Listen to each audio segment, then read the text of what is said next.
This is StoryBeat, Storytellers on Storytelling, an exploration into how master storytellers and artists develop and build brilliant stories and works of art that people everywhere love and admire.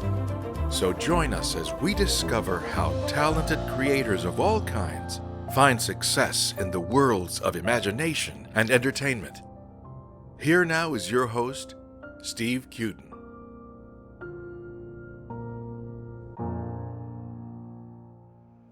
Thanks for joining us on StoryBeat. We're coming to you from the Center for Media Innovation on the campus of Point Park University in the heart of downtown Pittsburgh, Pennsylvania. If you like this podcast, please take a moment to give us a rating or review on whatever app or platform you're listening to. Your support helps us bring more great StoryBeat episodes to you. Well, my guest today, Kevin Hops, first worked in the entertainment industry as an assistant for the legendary Norman Lear, who at that time was producing such shows as All in the Family, Maude, Good Times, and the Jeffersons. After writing a spec script for One Day at a Time, Kevin was hired as a staff writer on the series. He subsequently found himself at Hanna-Barbera writing on the animated series The Smurfs. Kevin has continued to write, story edit, and produce in animation, working for Disney, where incidentally he and I worked together, Warner Brothers, Nickelodeon, Sony, Universal, Cartoon Network, and more. His credits include writing for Darkwing Duck, Animaniacs, Muppet Babies, Octonauts, Star Wars Rebels, Lion Guard, and Young Justice. He continues to write animation, but he's also branched out into writing theater reviews for the online publication Gia on the Move. You can also find Kevin's essays and articles in Los Angeleno magazine and Keyframe magazine, which is an animation trade publication. For those reasons and so many more, I'm thrilled to welcome my old friend and colleague Kevin Hops to StoryBeat today. Kevin, welcome. Thank you. It's a privilege. I love your podcast. Thank you. Listen to it whenever I can. I appreciate that. You're one of our stalwarts, so I greatly appreciate that. So let's talk about the very beginnings. When did you say to yourself, I think I want to be a writer? How old were you? Well, I was probably pretty young. I liked writing even like in elementary school, but I didn't really look at it as a career. Well, I don't know if I still do. But when I went, I always thought I would just write, and I would scribble stuff, and I write stuff in school. When I got to college, I ended up majoring in journalism, with the thought, I guess, that I work at a newspaper and write the all-American novel. But then one summer, I got the job delivering scripts for the company Norman Lear headed up. That was Tandem, right? Tandem and TAT. And then from that was like just delivering on the weekends. And then at the end of summer, they asked me to come on full time as a gopher, go for this, go for that. Right. So I dropped out of college to do that. And that, as you said in the prelude, is that I worked as a gopher for a while. Then I became Norman's driver. He asked what I wanted to be. I told him a writer. He asked if I had anything to read. I did. I gave him my spec. I wrote a spec for, I think, Maude, and he read it, and he goes, well, why don't you write a spec for this new show that we're doing a pilot for, One Day at a Time? So I wrote that. He read it while I was driving him to work one day, and when we got to CBS, he said, look, if the pilot gets picked up, I'd like you on staff. Wow. And sure enough, One Day at a Time was picked up, and I started on staff. And then that pretty much began my career writing in television. I would think so. That's a pretty good contact to have. Yeah, it was very nice. It was kind of funny because actually the day before he asked what I wanted to be, I had just picked up his two daughters from high school to bring them home, and they asked what I wanted to be, and I just said, well, I'll just probably be your dad's driver for forever. And then the next morning when he got in, he goes, oh, my daughter and I were having a discussion about you at dinner, which was very flattering. And so he asked, I think so. Sometimes I think that he just wanted to make sure I wasn't going to be his driver for life. I don't know if that says about my driving ability or not. You were a better writer than a driver? Is that what you're saying? I think possibly. You're talking about one of his daughters is Maggie, yeah? Right, Maggie. Right, Maggie and Kate at the time. So I met Maggie a long time ago. She's a wonderful person. Yeah, they both were great. Indeed. All right, so you started to write for One Day at a Time, and how long did that last? Were you on for a season or two? I worked on their first season, and I think I did actually another episode for them on the second season, but for some reason, I can't remember now, my agent thought it would be good to team me up with another writer at the time. Yeah. And we did a few shows together, but I really didn't like working in a partnership, so that stopped, and then I did a couple of small sitcoms. There was a big writer's strike, as I recall, right. And I took a job selling cars, figuring that I would hate it and be able to write on the side until the strike was over. But what happened is the strike ended. I was enjoying selling cars. It was at a time that we would sell out of all our cars, and I was able to buy a house and et cetera. And so I just kind of forgot about writing until this producer, one of the producers of Jeffersons, Jay Moriarty, he came into the showroom and he just said, "What are you doing here?" And he was the one who said they're looking for writers on this animated show called The Smurfs. Right. And he put me in touch with the producer there, Ted Anasty, and the rest is history, I guess. Yeah. I pitched the show. They bought it. I think I did another freelance assignment, and then they said, if the show comes back the next season, we'd like you on staff, and it did, and so I came on staff. What was it that appealed to you about writing animation? Actually, to start, I would say nothing. I didn't know anything about it. And in fact, I probably, when I was writing live action, had a bit of a snobbish attitude about it of like, yeah, right, that's something. But as I learned to write animation, I also learned it was, to some extent, more difficult than live action because, as you know, in animation, you have to play the role of director and call out a lot of the shots. And, indeed. So you're responsible for a lot more than you are in live action writing. Yeah, definitely. Many people think that writing animation should be easy just because it's for kids, but it's not. Right. It's really hard to do and do well. Right. And so once you started to write it, it grew on you. You liked it. I did like it. Also, at the time, I don't think it's quite like this anymore, but at the time, because there's residuals in live action, it's very competitive, or it was. I'm sure it still is. Mm-hmm. And so there's a little bit of backstabbing and things like that going on. And in animation, at the time I came in, it wasn't as competitive, and there are no residuals, so people weren't fighting to get their name on a script or whatever. Right. And I like that relaxed attitude a little bit more.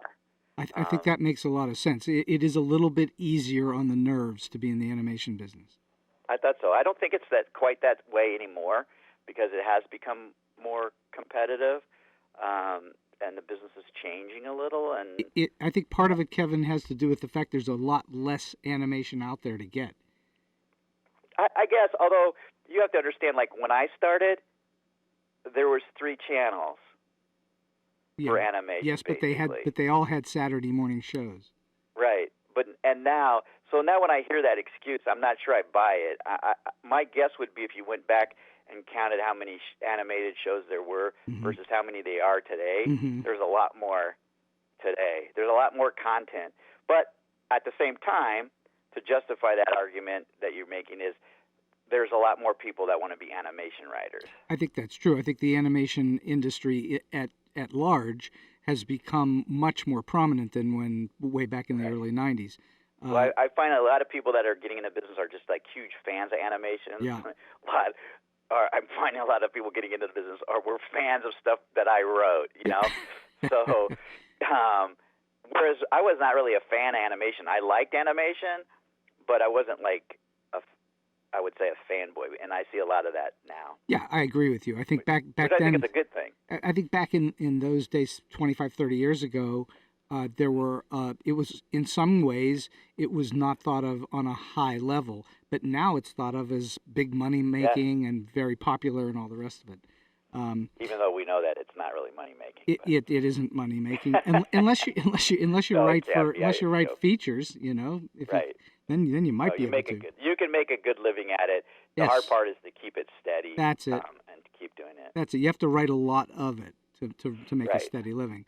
So you have focused most of your writing career in comedy and animation and some action. Yes, I started in comedy, and at one point when I was at Warner Brothers, I was thinking like a lot of the stuff I watch on television, live action, is action adventure. So I thought I'd like to make a change to action adventure, but I found it quite difficult. Not only people typecast me as the comedy guy, but even my agent at the time, there was more comedy assignments, so they didn't want to push me into the action side. But what happened, I think, is I was always it's funny, this is sort of a sidebar, but I've always been a person, I've always been taking classes, writing classes, either online or different schools, or I've taken improv classes or acting classes. I just like taking classes, I guess, to distract me from my writing. I don't know. But I was taking a TV writing class at UCLA Extension, and I wrote a spec, this shows you how long ago it was, spec Buffy the Vampire Slayer script. And that script actually got me into the Warner Brothers drama workshop. And then when people read that script, and usually the goal is to go into live action with your spec and after doing the drama writers thing. But what happened for me was I think people read that, and I started to get some action adventure assignment. One of my first was Justice League, and that was an assignment through somebody I knew from Disney and who you know, Rich Fogel, at the time. And I did action adventure script for them, a two-parter for Justice League. It was about Aquaman, and he cuts off his hand. And then that's how he got his hook. And then based on my work at that, I was able to contact DC and get a comic. I wrote a comic book for them, and so I think people started to see me as doing some action stuff. Then I story edited a action adventure show, and then so now it's kind of spiraled into that I started doing like Spider-Man or Young Justice and Star Wars Rebels. So I was able to do that, and at the same time, while that was going on, when I was freelancing some stuff, I got a call by another person, Jim Magon, who was doing a preschool-like show called Noddy, a British show, Noddy. And I did that reluctantly because I didn't think I would be any good at it, but he used several of my ideas, and that in the end helped later when there became a big boom for preschool shows. That helped me get them. So I kind of found myself in a pool where I was doing comedy, preschool, and action adventure, and I believe that helped me sustain my career for as long as I have. Oh, sure, because you were able to branch out in different directions, and that's right. helpful. I could do different things, and sadly, the industry tries to stereotype you. Either they are going to say, like, you're an animation writer. Oh, you're not this kind of writer. Or you're a Hanna-Barbera writer. Or you're a Disney writer. Or you're a Warner Brothers writer. Or you're a preschool writer. You're this. But finally it got to a point where it's like, geez, we can't do that to him. He's this, that. Although now I'm just the old writer. But other than that, they have a hard time pigeonholing. The good thing about the animation industry is they are more open to allowing that to happen. less easy yeah, to I guess do. so. I think it's less It's easy to do still in live action. it's still you have to kind of do it, and some of it's just circumstance. You're in the right place at the right time. Sure, of course. And you fall into it. But I would encourage people to sometimes to do that, and also like I'm married to an artist, director, storyboard art, and producer Kuni Tamita, and she's the same thing. When she's working on one show, she may be freelance, like a preschool show. She may be freelancing on an action adventure show, so her resume is more broad. Sure, right. No, and that's and that I is. think that's a good tip for writers is to be versatile. Yes, I would say versatility is a major plus. If you're not so versatile, it tends to limit you, and then it's hard if that type of stuff isn't around, then you can't find work. So yeah, I would say that becomes an issue all in and of itself. But if you have the versatility, then you can go in many different directions with what's ever available out there. All right, so the old line then is, dying is easy, comedy is hard. What is it? Can you define what it is that makes comedy so difficult? No. I can't, but I can tell you it is hard. And I would say now I'm less likely. I like doing silly comedy stuff. I actually don't see, like when I started in the business in live action, I was fortunate to be surrounded by lots of joke writers. Mm-hmm. Norman Lear's company, at that time had several shows going, and I had like Bob Hope's writers, show writers, I Love Lucy writers, Jack Binney writers, Burns and Allen writers. I was surrounded by these guys, as well as the younger writers that were coming up. But these guys, and they were the ones that would say, write a joke. Give me a joke about somebody hanging up laundry. Give me 10 jokes. Give me that. And so you actually had to write jokes. And I don't really see jokes that much in a lot of the comedy scripts, even the live action ones. They come out from character. It's almost like a character's, that's why it's situation comedy. But you don't see a joke, set up punchline jokes as much as you used to.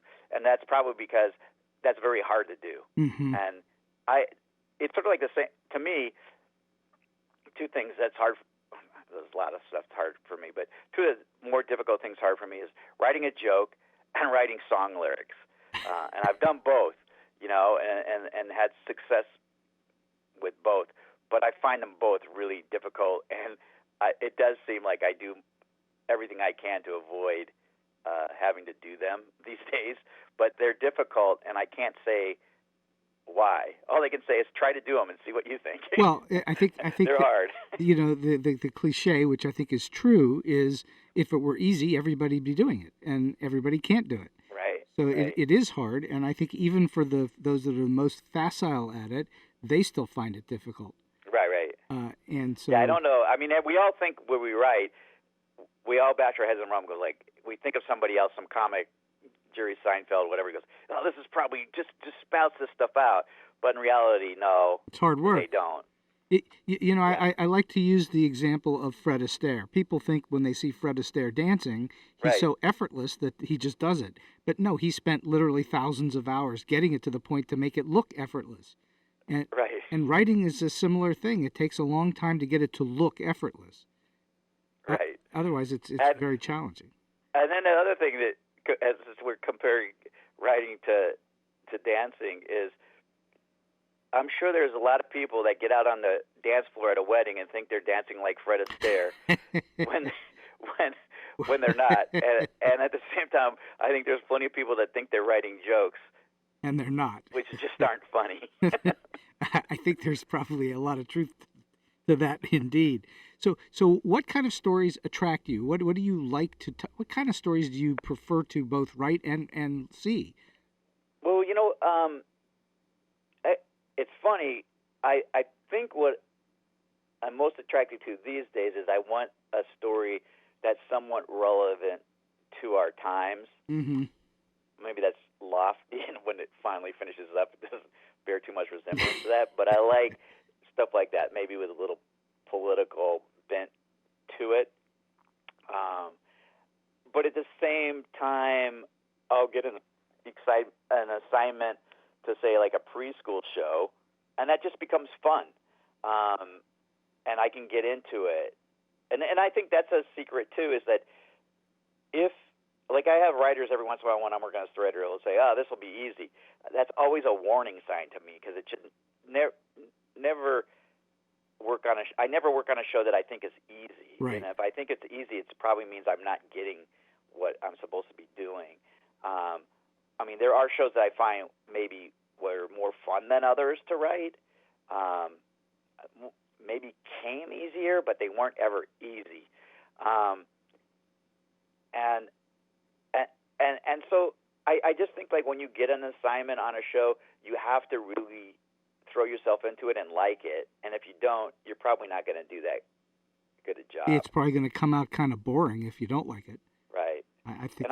So I think a lot of times when people think it's easy, it's like you don't really understand the show. You're seeing something different. Like, sometimes you get writers that write stuff and you just go, yeah, that's in the right form, and everybody's doing stuff, but it doesn't feel like you feel the characters. Mm-hmm. That, it doesn't have the human emotion, even though you're talking about an alligator and a skunk or something like that. Well, we want our characters to all have some sort of human connection one way or another. Right. Otherwise, humans can't connect I think to it. I'm always looking for that in it, and I guess you just channel that yourself, or whatever your aspect of it, your schizophrenia, into your characters. So, yeah, I don't. And so I don't know if that answers the question of what appeals to me. So there's a lot of stuff. So there's no like one thing. I'll tell you what pretty much doesn't appeal to me now. Yep. I wouldn't say it doesn't appeal to me, but it's not on my radar. Well, what turns as you much off? is like I was telling somebody, like, oh, well, I'm only writing on shows that for people that I really like now, or they're running the show, or a show that it really excites me in itself. I'm at a point in my career where I don't need to if I don't want to. Right. So, but I was saying to my wife, I said, well, I don't know, like, what show would come along in itself that I would be so much saying, like, oh yeah, I want to do that. And that I've done a lot of the high-profile shows, Mm-hmm. so I don't know if there's some movie that would come out and I would go like, wow, I'd like to work on that. I guess that's possible. I mean, like when the Star Wars Rebels thing was thrown my way, that obviously I wanted to do because that was like a high profile and it sounded like an exciting world to play in. Cool gig, as they say. Yeah. Yeah, that would have been a cool assignment to do. That because just it has that cachet. It's got a built-in cachet. Yeah. So now, though, see, I guess that's it. I don't need the cachet. I feel like my resume is strong enough, so I'm not looking anymore. I was conscious on this early on of, like, taking shows or turning down shows because I didn't think they could help further my career. I don't do that anymore. It's not. I don't feel it's necessary, and I really just don't care. So it's more like if a friend of mine or somebody I really want to work with is on a show that I don't think is going to help further my career, I still might do it. Mm-hmm. Right. Or Well, the long shot, I might do it if I wanted. If I like the show itself. But I'm not going to do a show that's like, gee, I just don't like these people that are in charge of it, or the direction they're going with this property doesn't seem good, even though it's a high-profile show, it's on Disney or whatever. I might turn that down.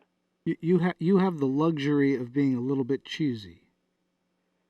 Yeah. I think that's a good place to get to, which not everybody does get to. So I think that's... Yeah, I feel like, I mean, I'm also like, I don't want to say this, sounds terrible to say, like, at the end of my career, because I feel like I'm going to keep writing. But I'm basically, I would say, I see myself as semi-retired. I'm actually doing quite a bit of work. So that seems silly for the people that know me. It's like, how can you say that? But it's like, I guess that's my goal, is that. But it's like, I feel like I earned it. You're not going to get this in the middle of your career. No, that's right. That's right. That's right. So it's like at a certain point, it's like, okay, which seems funny. It's like, okay, now, sometimes I even think, like, okay, why now when I'm trying to slow down am I getting all this work, you know? It's So because that you're just trying kinda to, happened. Kevin, it's because you're trying to slow down. That's why. I meant to try to So speed up. when you're working on stories, what for you makes a good story good? What do you think makes something good? It's a tough question. I just try to entertain myself, I guess. You know, you have whatever the situation is, you put your characters in, and you know, and this isn't going to really answer the question, but when I was a kid, even before I started wanted to be a writer, we used to have these like bags of toy army men. Yeah. And I would just sit for hours playing with army men on a shelf, you know, creating little events. They're climbing a mountain of books and then, you know, parachuting into the jungles of a plant in the corner, you know. And I would just make up these stories with these army men, and I would entertain myself for hours, which made my parents happy because they didn't have to do anything. But that's what I feel like I'm doing still to this day. You're It's just in words instead of the plastic army. right. You know. You get to play all the characters. Right. I play all the characters and I set them up, and it's like, you know, that's what, and I'm doing the same thing when I do shows. And they're, you know, and here they come, the jet place is going through the rocks and they have to hide, and here comes the bombers, and there's a giant, you know, monster that's coming after them, and you know, so like I get caught up in my own little story and I just do it, you know. So you know, understand. in a way, that this also brings up an interesting point because you've probably seen this too. It's like there's a lot of different type of writers. There's writers that they can write. They have all the writing skills and everything that they can put a thing together. Then there's ones that have great imaginations, you know, but they can't really write that well, you know, but they come up with great stories. Then there's the ones who are really funny, you know, they can make jokes, but maybe they're not really good with characters, don't ring true, you know, and others that are good with structure. And I don't know what to say, like I'm good at all of that, but I like to utilize all of that, and I'm sure I have plenty of my weaknesses, probably in each of those things. But you really have to bring all of that together when you're writing stories. Right. You know, but I see not everybody's able to do that. No, and the thing of it is, you do have to have all that in order to write a complete story. But there are those that get hired for their certain quirky expertise, one way or another. Right. And they do that. They do that in sitcoms all the time. Right. I mean, for instance, like I've been brought in to some shows just to their brainstorming sessions, and I might help with, I guess I would say, structure. I probably can throw in some of the other stuff too, but say somebody else has, it's their show, it's somebody else's idea, and they're pitching it out, and I'm going to say, well, what if you move this here, and then this here, and then now this is more of a surprise, you know, or there's more tension if we put this here and don't give it away right away, you know, so structurally I could come in and help advise, do that, you know. I don't need to be it doesn't have to be my story. I'm helping somebody else with their story. Sure, of course. So you can do that. So you're right. So hopefully a lot of times the showrunner or the story editor has a multitude of those skills, and then they're able to pick and choose who they'd like to, what strengths they may need, or whatever weakness they have, they may want to hire that person. So like that person is good at jokes, terrible at structure, but the story editor is good at structure, so can take care of that. Right. You know, and put it all together. So I know that over the years, as both a writer and a producer, you've received more than your fair share of notes from others. For instance, executives, networks, etc. What is your technique, or what do you do in handling notes that you find either unhelpful or even damaging to a story? What do you do? Well, First, I start by banging my head on the wall. That explains all those scabs. I was telling someone the other day, it's like a lot of times in the notes, it's like it takes me about a day of ranting and raving about the notes, and in about 15 minutes to actually address the notes. Okay.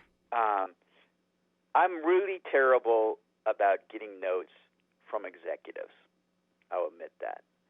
In fact, I've turned down recently. I've turned down jobs as a story editor because I don't want to get notes from executives, and I would prefer just to be the writer. Mm-hmm. I recently had a job where they asked me to be a story editor, and I said no, I wouldn't do it for that very reason. And the producer made a deal where she would take the notes and just pass them on to me, and that was fine. I don't mind actually getting notes from producers or story editors that I respect and admire for their writing ability. But sometimes I find that executive notes, not all, but some, become so subjective, and it's like they want to write the script, and I don't really think that's the purpose. You know, and I think I kind of have a belief, which is not held by many, that if you hire a writer, you should let them write the show, and then if they go off track, you kind of guide them a little bit back on, and that's it. And then if they're off that much that you have to give them a bunch of notes, maybe you should get a different writer. I think that's a very good point. Of course, there are plenty of writers in the world that are willing to put up with whatever because they want the job. Right. So, and that's but fine. you, as we've already alluded to, you're beyond that point. You're willing to pick, well, I pick still and get choose. notes, and I still get in trouble for fighting for them, or not, you know. And sometimes I feel bad because it's like, you know, you as a writer spent quite a bit of time writing your script and thinking about it, and then you give it in the notes, and then they read it, and they probably give you their, you know, they read it and then write down their notes immediately. They don't like write down some notes, the next day come back, reread it again, and write some notes, think about it, write some notes. No, they read it and give you their notes. So those notes aren't that well thought out. And so it seems reasonable that if they give you 10 notes, the writer probably already thought about at least 8 of them and why they didn't do what the note is asking them to do. Right. So that happens a lot. And then I feel when I leave a note session where I've just explained it to the note giver that I'll do 2 of the notes out of the 10, I come away feeling that they're going to just think, God, it's so unreasonable, this guy, you know? So I don't like that feeling, although it seems justifiable because, like, why wouldn't I should be able to explain why I'm doing what I'm doing. Otherwise, why am I working on that project? I think that's reasonable, but of course, you know, it becomes a case of egos and opinions, Right? Because we're not writing facts or science. You're still writing something akin Right. to an art, Right. or it is art. And sometimes I think what you're always fighting is that people just have very wildly different points of view. Right. And I guess here my thinking is, like, if I work for a producer, if I'm working for Greg Weisman on Young Justice, it's his show. He knows what he wants to do. To some extent, he's going to tell me what he wants to do. I might have some suggestions. I'll say, how about this? How about that? He'll say, yeah, that, yes to that, no to this. And I'll just do it because it's his show. I'm writing his show for him. Right. The difference is when I get a notes from an executive, I don't, maybe I should, but I don't feel it's their show. And I don't want to be a secretary. So I don't want to just transcribe their ideas down. It's like, to me, it's like, why don't you write it then? You know? And so there's a difference. And I don't know if that's fair or not, but I've come to realize that's how I am, and that's so. Have you ever thought about writing a novel where you really are the god of the machine, so to speak? I've thought about it quite a bit. But I also realize that's also a lot of work, and who knows, maybe when I'm done, finally am stepping out of this, I would try writing a novel. Right. Or a play. I'd like to write a play, actually. Well, there you have control. You have control in a play because you own your copyright. Yeah, so I would like to try that. My son's a theater actor, and I've developed an interest in theater, so I may try that again. All these are difficult, and I would just do it for fun. And if I got paid, great. But yeah, I think when I started out, I was probably more. I was okay with the notes because I didn't know what I was doing and I was learning. But I think it's just reality. Is the older you get, hopefully, the more I've learned. And now people who are just starting the business are giving me notes. So there's going to be a little friction there, I think. Sure. Okay, so you've also done, as we've talked about, a lot of editing, not just animating, but editing, or not animation writing. You've been done a lot of editing. So the question that I have is, what does a TV animation story editor do? What are the challenges of being the editor of a series? Well, a lot of editors work a lot of different ways. I mean, I've noticed over the years it's changed. Before, it would be, I think editors took on more responsibility than a lot do today. When I was coming up the ranks, a story editor would be in charge of like coming up with the stories, or at least having his writers pitch ideas. Story editor would put in, decide what stories that they were going to do, maybe in working in collaboration with a producer. Sometimes a story editor is a producer. And then the writers would be assigned the script. They would turn it in. If the story editor had any notes, he would give it to the writers. They would make some changes. Then the story editor would turn it in to the executives, and then any notes the executives have, the story editor would take care of and change, to make it better and take it from there. Nowadays, it seems like, I don't know if story editors have gotten lazier, but now it seems a lot of story editors will assign you the script, you'll write it, turn it in. They may give you some notes, or maybe not.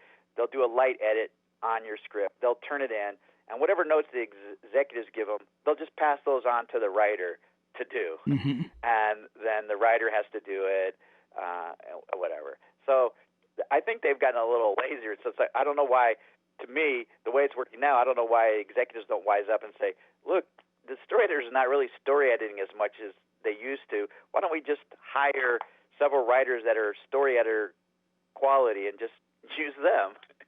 It would be cheaper. But I don't know. They haven't figured that out yet. It should be, to my way of thinking, it should be that the editor is the person who, along with the producer and director, obviously, but that the editor really is the person that keeps the series of a piece. That they're the. I think they do that.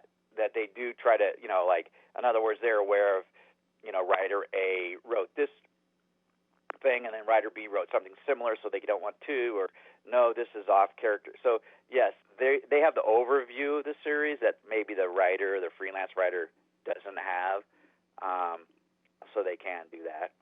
So what do you think is the most challenging aspect of being an editor then? Keeping things straight? I mean, what's the hardest thing to do? Well, I think the challenging job. I mean, sometimes it's fun. Because if you're dealing with great writers, and they turn in stuff, and you're like, wow, this is so cool, and you just have to tweak it and turn it in, that's great. Other times, the thing that irritates me is I think I have a good writer, and they turn something in, and it just like makes no sense. Oh God! And you have to totally rewrite it, and that's sort of disappointing because you made the schedule to favor them, and you gave them time to do it, and now you don't have time to, you were thinking it'd only take you a couple of days or a day to edit their stuff, and now it's like, this is not even a script. I got to rewrite it, from page one. So, and I have to do it in a short period of time. So that's a problem. Hopefully that doesn't happen that often. But I would say the thing that's, to me, the challenging thing being a story editor is dealing with the executives. Well, that's a perennial problem for most of Hollywood. Right. So I would guess sometimes when you're the story editor, what I think that is sometimes is you're writing when you're writing the script stuff, but ultimately when you're trying to put these notes, and the notes not just come from executives. I'm not just talking network executives. It could be people who created the property, their notes, the game company, the show, the toy company, all of the merchandising, the network, the distributor. All of these people want to give notes, and they're not always on the same page. Mm-hmm. So you're taking these diverse notes and trying to make them all work in a story. It's sort of like you have all these pipes that don't quite connect, and you have to bend them so that they can connect. Oh yeah. And it's not a very pretty sight. So a lot of times I'll end up, say, with a script, and everybody's going, it looks like a story, but it's not the story I would have told. You know, it's just had to work so everybody got their fingerprint on it, mm-hmm. which, again, it's the too many cooks and the thing. It looks like, wow. you know, it looks like a steak, but it tastes like mush. You know, I don't know. The too many fingers in the pie is a big problem in lots of things, but particularly in script writing, because you have so many different players that want to put their 2 cents in. Right. So, I mean, I'm not a big fan. Like, and it's not necessarily true. It's not, you know, like, I don't want to generalize, but I guess I am. But if I see a movie that's listed and it has multiple writers, I'm less likely to want to rush out and see that. It's you want to see something with a singular voice rather than 400 voices. Right. I have to admit, even, and this isn't, I mean, I'm sure these books are good, but I've seen books that are written by a couple of authors or 3 or whatever. I can't think of the last time I ever picked up one of those books to read. So I really am, I kind of of a belief of a singular author. I think there's something to be said about that, but of course, the business you've been in for most of your career is not that way. It's multiple contributors. That's why I bang my head on the wall a lot. What is it as an editor that you, and you may have already alluded to some of it, what is it that you wish writers would do more of before turning a script into you? Do you want them to be? Do you want them to be much more logical? Do you want them to be much cleaner in the way they mechanically? I know what I find I give a lot of times is like, okay, so what's this character's attitude? What's his reaction? Mm-hmm. So in other words, all the characters run through. You know, you have the structure of the thing, so they just run through it. Oh, they see a big monster, they fight it. Then they go here, this happens, and things just happen, as opposed to nobody's reacting or has an attitude when they go in. Like if you go into a dark forest, are you cocky?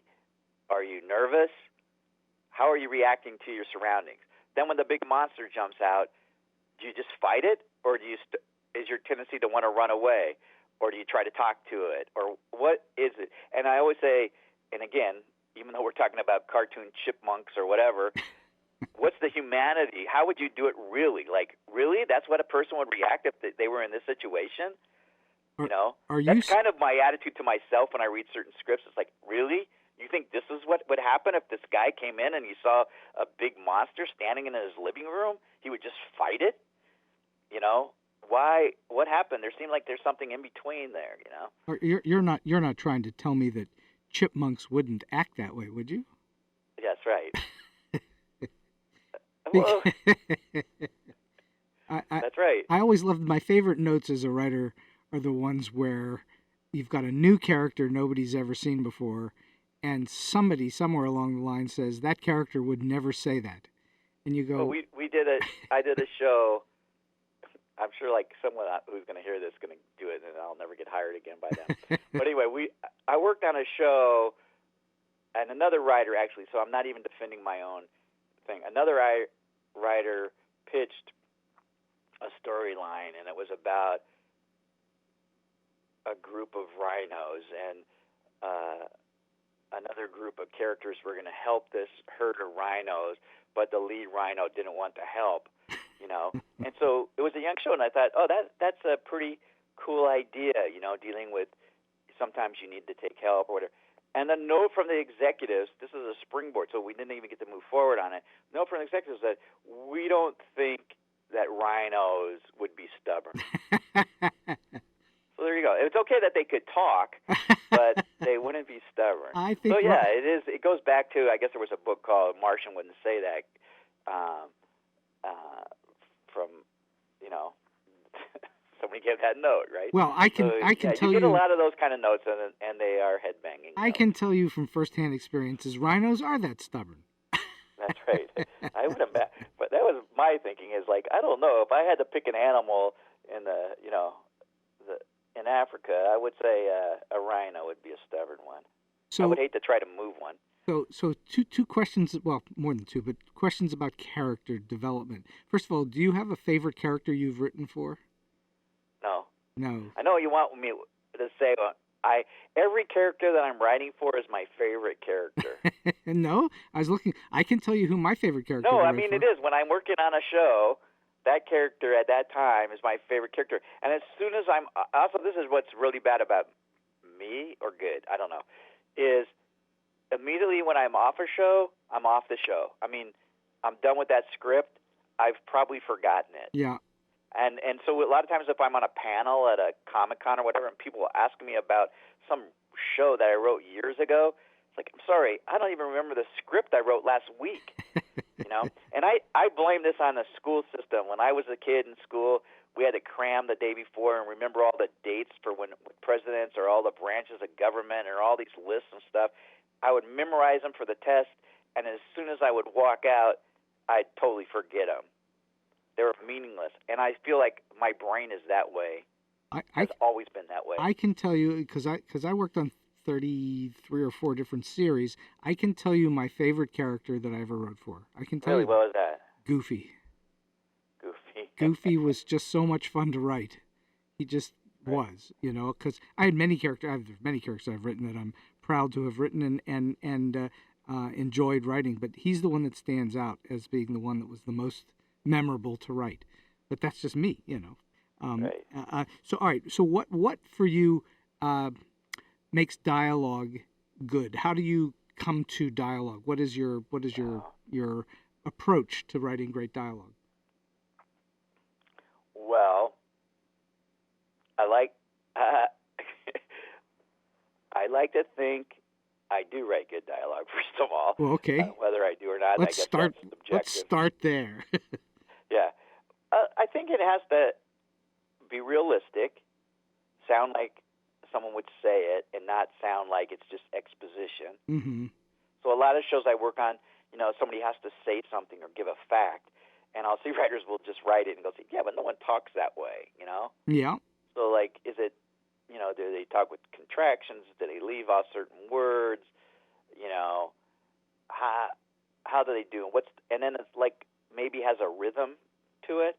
Ah. A lot of times, I'll write dialogue when I come on a series at the beginning when there's not voice actors aren't attached, and I'll write stuff, and then when I hear the first voice actor, I'll go, oh, that's awful. That's not how I was hearing it in my head at all. Right, exactly. But then after a few episodes, it actually changes, and now I'm hearing the voices of the voice actors as I write the dialogue, and I'm using their rhythms and things like that. Well, those are special people, by the way. We can talk about them too. The voiceover actors, what they bring to an animation script. Right. I mean, they can take dialogue that is not really all that great, and plus it and make it just amazing. Right. Although I'm also like a defender of the writer in that I believe that, and I think you let the actor do it. But I do hate hearing an actor say every once in a while, I don't think my character would say this. Especially like, I feel like, again, all right, I've been on this series for years. I've taken a lot of time to write this dialogue. You just read it once and you're going to say, you think you're this character, but it's like I feel like you think you're the character. I also think I'm the character because I write it. I created it. So sometimes I do feel like saying, yeah, you might not think the character say it, but go ahead and do it. Well, how often when you've had that happen, is it really a case of the actor just couldn't get the words out of their mouth right? I think sometimes that'll happen. Like an actor you'll hear the actor sing it and they stumble, and then I can give an alternative line to them. And to their defense, occasionally they'll point out, I don't think the character would say that because he just said blah, blah, blah, blah earlier, and you might go, you're right, we'll change it, and we'll do that. So sometimes it's worthwhile, but at the same time, it's very collaborative. But the voice actors do breathe life into the characters. Definitely. And and it's very helpful to have their voice in your head. It's much easier to sometimes, I guess. much easier to write on a series when you can have heard something that's Right. already been done. Much Yes. easier than when you're Yeah. making it up whole cloth and you don't really know Right. who they're going to cast or what they'll Right. really sound like.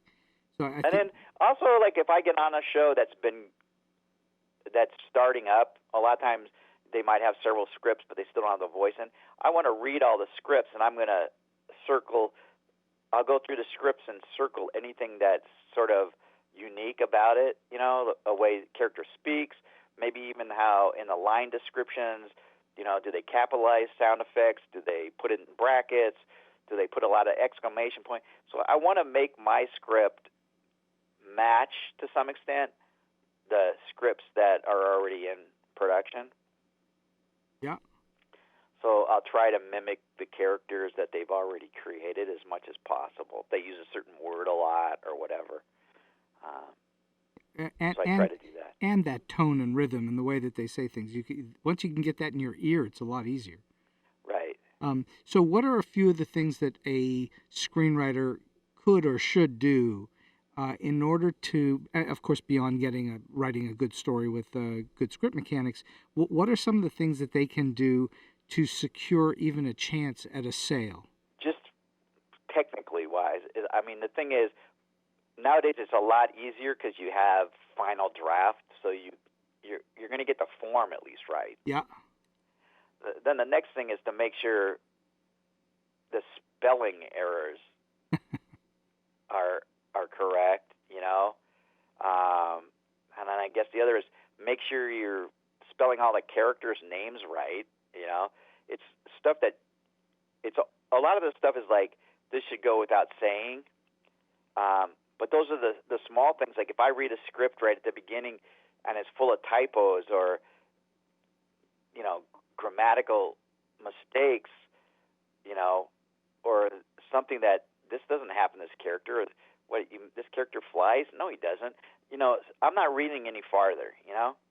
Or even if I do, I've already been tainted how I'm thinking about this particular writer. Yeah, it's already been ruined. First impressions do make a difference. And I would say if you're just starting out, also like either workshop your scripts or talk to a lot of friends that will be tough on you, you know, that know that what they're talking about. You don't want to just give it to your mom who's going to say, "Oh, I love it, honey, it's great," you know. So you don't want that. So you want criticism, but you also have to because I did workshopping stuff, and you also have to sometimes go, yeah, that's interesting, but I don't want to do it that way, you know. And so you're going to have to make those choices too, because it is your script. But you have to be able to listen, even though I say that and I'm the worst as listening to notes. But no, I think I do listen, and I have to think about, like, does this make sense? Because if someone gives me a note and I go like, oh, that's a great idea, it's going in the script, you know. I don't care even if like a janitor walked by or, you know, and said, hey, I saw this script in the trash. You ought to change this line here. If it's a good idea, I'm going to do it, you know. Has that happened to you a lot? No, not really. My scripts have gone into trash a lot, yeah. but no one's ever pulled them out. Where do you go to in your world to find new ideas? Do you have any particular place that you go to generate ideas or get new ideas? Well, there's this place in West Hollywood on the corner. Yeah. No, I'm just kidding. The idea store. It's the idea store. Shop. Yeah. Where you know what? So it just comes from a lot. I see today, one of the problems today when I go to a lot of meetings, that it's everything comes from movies. Everybody's always saying, it's like in Aliens, or it's like in this, it's in Star Wars, episode 26. Remember when they did da-da-da? And it's like, nobody says like, no, it's remember when you were a kid and you used to do da-da-da, or, you know, or even like, hey, I was reading in the paper today about blah, blah, blah. It's like nobody, I shouldn't say nobody, but it seems like an awful lot of people are just referencing the movies and TV rather than real life or plays or fiction, you know, novels or, you know, stuff right out of the news. And that's where all these stories are going to come from, and then stirred up with your imagination. I think. I teach my students all the time. They say, where do you get story ideas? And I just say, from everywhere. You just have to Right. you have to pay attention, and I think that's what the really successful And I think storytellers so. do. Here's the thing: like I say, like early on, I was making up stories always at a young age. So I don't know how you teach somebody to learn to make up stories, but if I always used to think this, like when I'm standing in line at a movie theater and I'm looking at different people and I'm trying to figure them out. Oh, look how that person's standing. I wonder if they do that. Oh, I wonder if this guy's up to this. Oh, those two look like they're in a fight. Da, da, da. I'm playing these stories in my head. I always wonder, like, what are other people thinking? I got to go to the market and pick up some cheese. I don't think that way. I'm thinking stories all the time. And you do it naturally. Some of them are nonsense and make no sense, and I wouldn't be, they're just in my own little fantasy world. Yeah. But I think I'm guessing that's what a lot of writers do. And from what I've read from different interviews, yes, that is what they're. And even my wife has always accused me of, like, you're just making stories up in your head. That's not really happening, Yeah, but that's true. I think that is quite true, and the thing is, someone like you or someone who's a lifelong storyteller, you do it quite naturally at this point. You make stuff up and stuff comes to you quite naturally, and you are looking at people and thinking up what's their deal, and it just happens. You're not forcing it. You're not trying to do it. It's just coming to you, correct? Right. I think that's... And I suppose if I wasn't a writer, I'd just be some kind of schizophrenic mumbling to myself as I walk down the sidewalk, which maybe I do anyway, but I'm just not aware of it. You'd be a car salesman. That's what you'd be. That's right. Already said so. All right. So, do you? Well, if you are starting out in the business today, what do you think you would need to do in order to get some attention?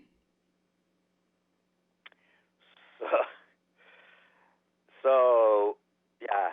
Again, I always funny because people ask me what I did, and it's like I do feel like sometimes I just fell into stuff that happened, and it was happened to be here, and this guy walked in, but I do think the one thing is, even before you try to get attention, study, write, and write, and write. Write stuff, throw it away, write stuff, and have stuff, so that when an opportunity presents itself, you have something to show. So when Norman Lear asked me, do I have something to write, I could have said, no, but I'm thinking of it. And he goes, well, someday you have to show me, and it may never happen. But when he asked me, I said, yeah, and I gave it to him, and he read it, Right. And it wasn't the first thing I ever wrote. I've already had stuff thrown away and gotten opinions from people. So I gave him, at that time, what was my best thing that I had, right? So I think people should get to that before they ask questions like, how do I get an agent and all of that, Don't worry about that. And then, depending at how old you are and where you're at in life, my first thing would be get a job in the industry, mm-hmm. and make connections. If you can't get a job in the industry, got to find ways to make connections. I know, like people here now, more so than when we started, I see all the time via Facebook, that there's networking events, meet up for drinks at this place or that, and a lot of different writers, people starting out, meet up, Yeah. A lot of times it's all people that are out of work, but every once in a while someone who has a job actually shows up to one of those things and they make a connection. So I've seen people that start out and show up at those places that haven't done anything, and next thing I know I see their name on a script, next thing I know I see their name story editing. So that networking, as much as I find it somewhat obnoxious, and I'm lucky I didn't have to do much of that, that seems to be really a way that's working today. So it's like the networking, befriending people on Facebook and Twitter, staying in touch, making those connections helps you get to work. But ultimately you have to be able to deliver. In making those connections, you also don't know who you might meet today that a year, 2, 4, 5 years from now might turn into a connection of some sort. Absolutely. Yeah. So how do you stay disciplined when you don't want to work? When you have an assignment and you're on deadline, and you just don't feel like it, what do you do? Do you just push through, or do you have some sort of trick? Okay, so if it's early on in the assignment, and I know, like, I'll just I'll do research or something, maybe for it, you know? Yeah. If it's a show about insects, maybe I'll go to the bookstore and wander around and read books on insects or something like that. And so, like, I'm killing time, but at least I'm doing something valuable, you know, Right. and I'll jot notes and stuff like that. Sometimes I'll just rather than working on the computer, I'll just take a notepad and jot random thoughts about what I have to do on that. But usually, especially if I have multiple projects going on, I just don't have the luxury to do that. I don't have the luxury to have what would you call writer's block. So I can't have that. So it doesn't exist. You just do it. So I just work. You know, I just do it. Yeah. And I know, and I also know that, okay, you've done it a lot. I guess you come to trust certain things that I'm going to start writing. Maybe I'm not happy with it, but it'll evolve, and then I can go back and polish the thing that I didn't quite like at the beginning. I think that's 100% true, and that's one of the things that novice writers frequently don't do, is they think to themselves, oh, this is not good, this is not going well. Well, that doesn't matter. You just write the thing out, and then you go back and rewrite. Right. Or you write the beginning, and then a lot of times, I don't do this as much now, I guess, because hopefully I've learned over the years, but a lot of time, and I can do it in my head before I actually write it, but a lot of times I would write the first scene. The first scene would take me a day when it should have only taken me an hour. Mm-hmm. And it'll take me a day, and ultimately when I finally after I finish the first draft and I go back through, I'll end up cutting that scene totally out even. So it's like, why? But it took all that time. I wasn't just writing that scene. I was thinking, as you write a scene, you're extrapolating where that's going to go or where these characters are going to go farther down the line. So you're doing a lot of other work, and you kind of have to trust that you are doing this work by just thinking of the characters. You're working things out. But yeah, it's just getting stuff on the page. But you find different tricks. Like if I don't like particularly writing action scenes as much as I like writing action shows, you know, with the fight scene or whatever. And so a lot of times when I get to that, I'll just grab a notepad and plop on the couch and write what ifs. Like, what if this character came at him this way and this guy swung out of the tree, and then suddenly this guy, you know, kicked and swept him down this way, and these guys over here. And I'll just write all this stuff, and then I'll put a line pointing which order they go in, and then I'll go back to the computer and write it up. So that's a little bit of brainstorming that gets you out of the right. doldrums or the and also lack of interest. And I think there's something to be said about for this. Sometimes I'll just go for a walk. Nothing better. Nothing better than a walk. Yeah. I agree. So a lot of times you trust, like a lot of times, and this I actually was in college and taking classes about symbolic logic. I would be studying problems, and I just go, and I finally get frustrated in the night. And it's like, I can't figure this out. I'd go to bed, and next morning I'd have the answer. And it's like, so this happens with writing, at least to me, all the time. Like, I'll feed whether it's research or I'm thinking of a problem, and I go to bed, and when I wake up in the morning, it's solved. My subconscious or whatever has solved the problem for me. Yeah. It doesn't always happen, so it's not guaranteed.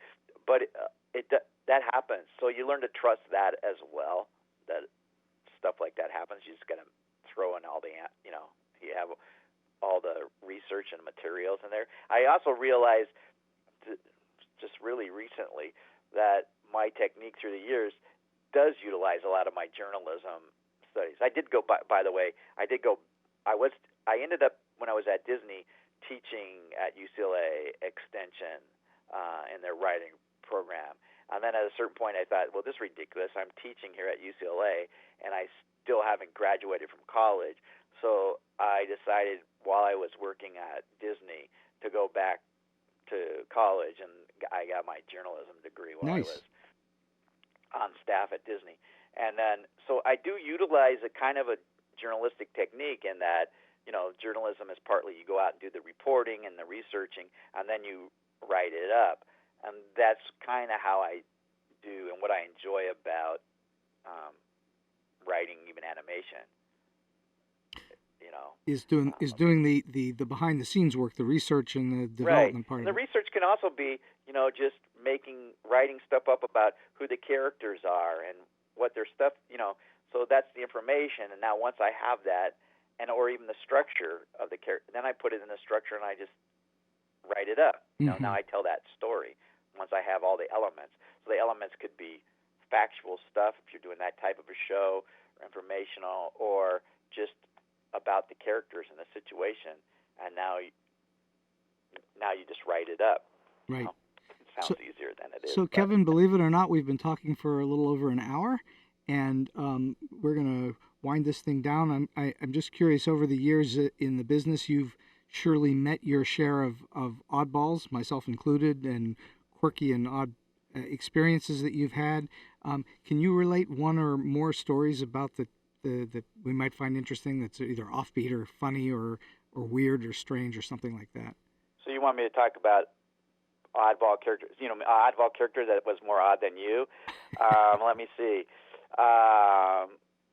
No, I wouldn't say I can give you an example of an oddball character. I can give you a couple of things that happened that I stick out of my mind. I remember, well, actually, with Norman Lear. So like I was a gopher, which is you go for this, go for that.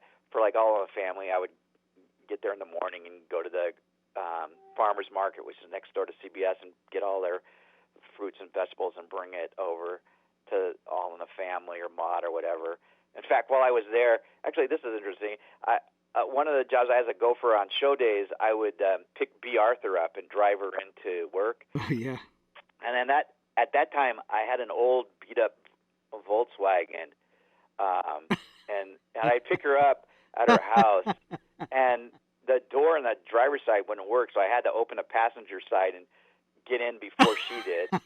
And I had a bumper sticker, and the bumper sticker was an Impeach Nixon bumper sticker. And so at CBS, they have like the celebrity parking lot, which is like maybe, 20 parking spaces, and it's right next to where all the guests would go in to get tickets to watch the shows, because they were all live studio audiences. So the audience would lining up, and there would be all these shows, Carol Connor, Gene Stapleton, all their cars, and so there'd be all these Mercedes and BMWs and Jaguars and stuff. And then in B. Arthur's slot, there was this old dented Volkswagen with a Impeach Nixon bumper sticker that would drive her in.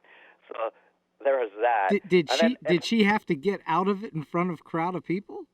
Yeah, she kind of enjoyed it, actually, I think. Oh, that's hilarious. Yeah, I think she enjoyed it. She was very, very nice. Everybody there. I mean, everybody was there. When I wrote my first One Day at a Time script, Gene Stapleton came over to watch it be taped. Wow. And I was, just because I was like the young gopher around that would bring her breakfast in the morning. But when I was a gopher, then I got promoted to be Norman Lear's driver. And the first day, and then I would take my Volkswagen over to his place, and I would get to drive his Mercedes. Well, that's and better. He would sit in the front seat with me. But the first day I picked him up, so he lived in Pacific Palisades, which is several miles from the studio, and we had to go along Sunset Boulevard. On the way there, he needed to stop in Bel Air for a meeting. So I turned in, and there's a gated entrance, and I turned up, and he goes, go left, go right, and I did it up to drop him off.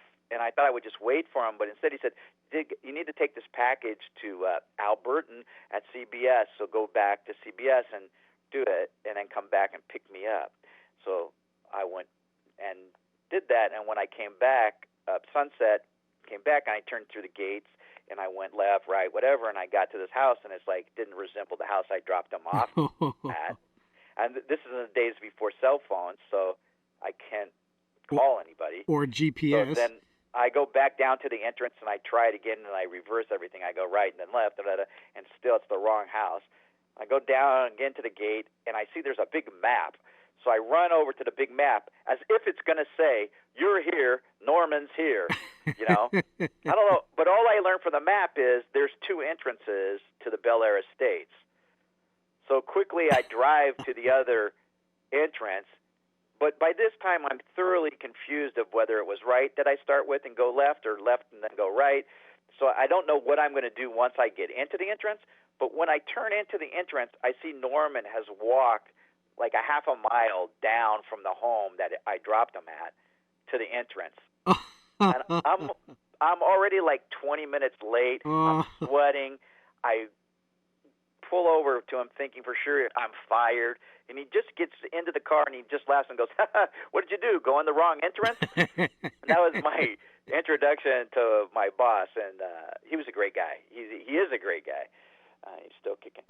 So that's one funny story that always will stick with me. And another kind of funny thing was when I was working at Hanna-Barbera, Bill Hanna and Joe Barbera were both alive, and I wanted to leave.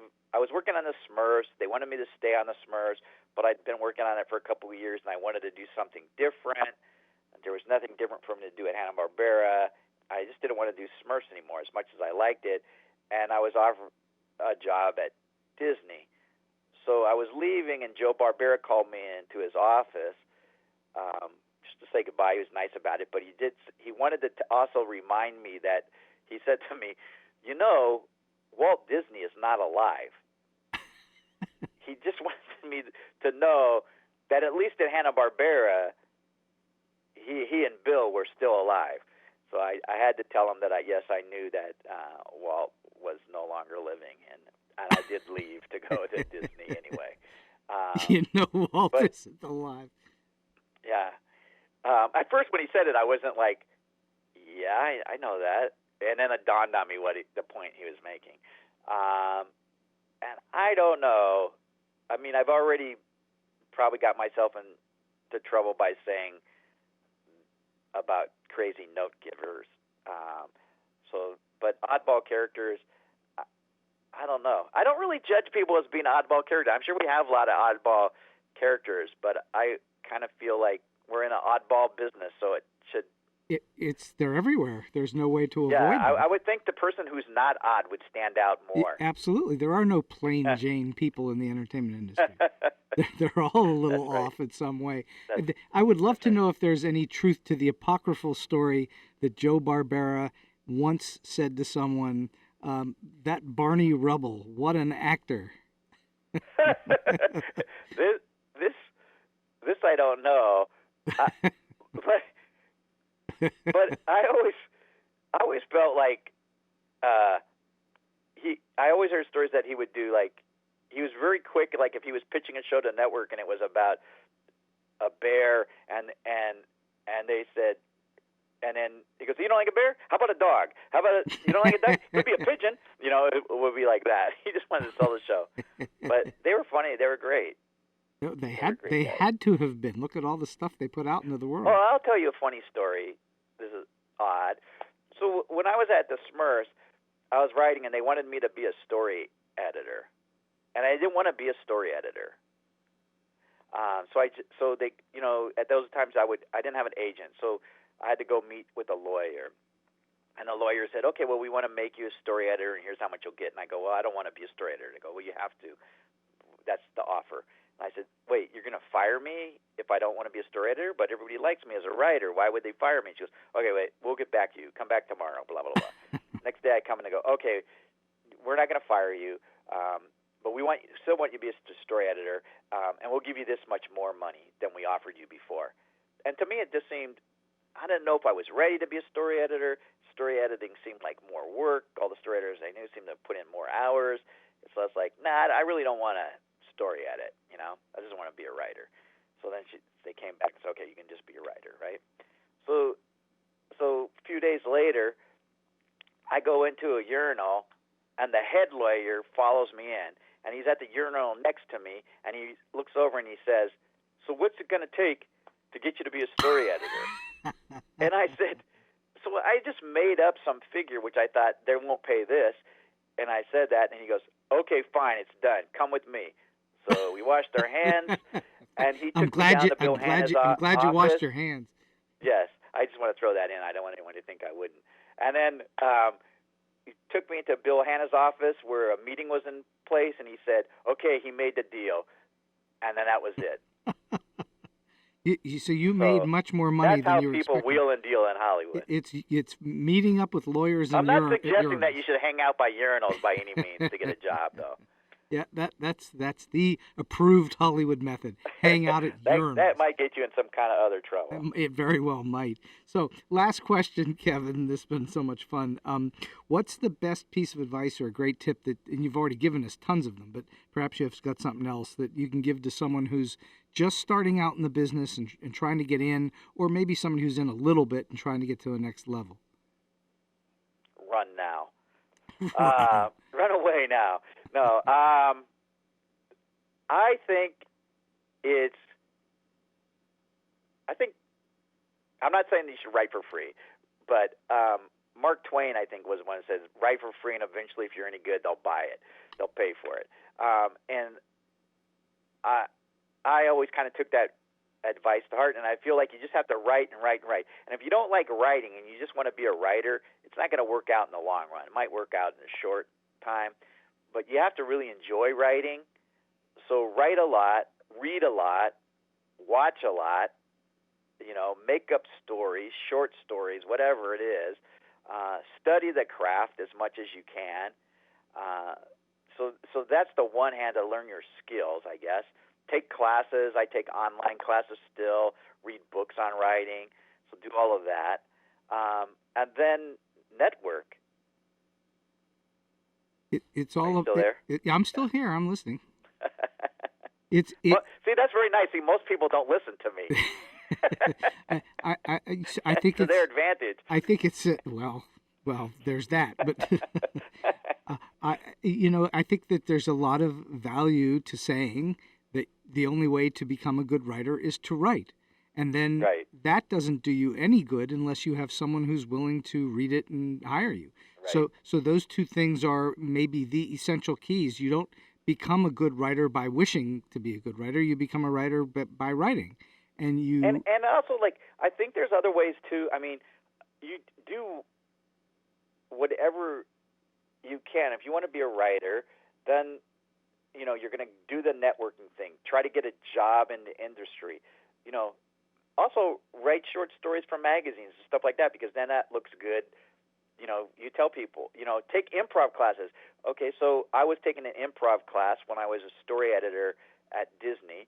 I ran into an actor or an improv artist by the name of Doug Langdale. Yeah.